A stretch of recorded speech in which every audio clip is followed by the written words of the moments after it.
আজকের এই ছোট্ট মিনি ব্লগে সবাইকে স্বাগত।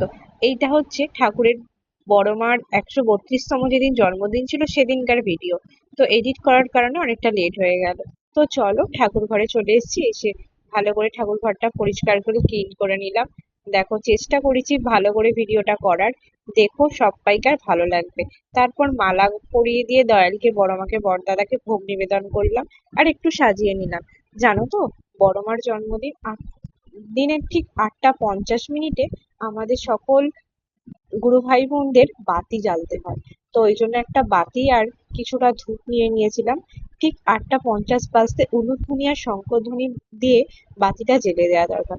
জানো তো, আমি খুব ভালো উলু দিতে পারি না, ওই জন্য আমি উলুটাও তো দিই না। তো শাঁখ বাজিয়ে বাতিটা জ্বেলে ঠাকুরের কাছে, বড় মার কাছে নিবেদন করলাম। ঠাকুর সবাইকে ভালো রেখো, এটাই সব সময় কামনা করি।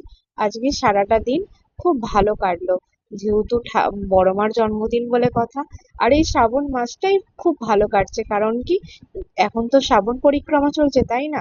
তো সকলে ভালো থেকো, সুস্থ থেকো, আমার ভিডিওগুলো দেখতে থেকো, স্কিপ করে যেও না।